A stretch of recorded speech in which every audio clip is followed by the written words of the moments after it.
In this worksheet called Employees Table, we see data that's been formatted as a table, and we also see at the top of the screen in the ribbon menu system a Design tab, a contextual tab that's present only when the active cell is within a table. If we scroll to the right here, click in column P, which is outside the table, that contextual tab, the Design tab, will disappear. Now, you may have seen a Design tab when working with charts. That's a different Design tab with different tools. Click back within the table, and there's that Design tab again. Many of the features associated with tables have to do with visuals, appearances, and of course they do count. And as we work with tables, we want what we're seeing to be visible, readily available to us. So, first order of business might be, maybe we don't like this table style. Off to the right, table styles. 61 choices here, slide over this one, that one, and so on. And at different times you might change your mind. Just change it there, slight change. When we have tables, we also have filter arrows. We can scroll up and down, we can filter the data. If we don't intend on filtering, and there's no big deal just to ignore them, but there is a choice up here to uncheck the filter so that we don't see those arrows. If you'd like to view the table with banded columns instead of banded rows, uncheck the banded rows box, click banded columns.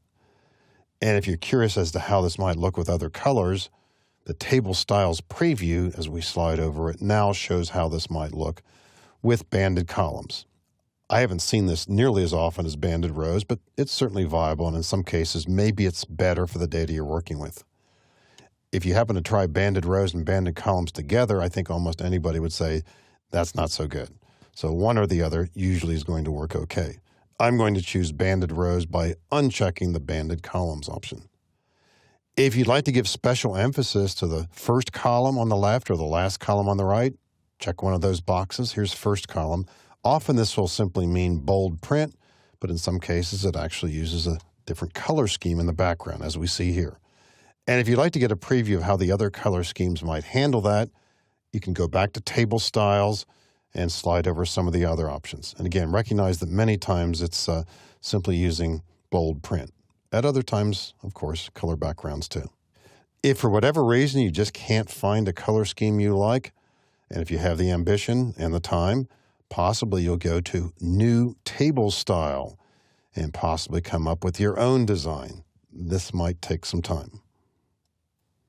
So certainly some different visual features we can apply with this capability. Keep in mind too, as you're scrolling up and down, there are tools we can use, standard Excel tools for changing formats, but the general idea is the table concept allows us to work with our data as an entity, and it gives us some good visual tools for viewing the data more efficiently.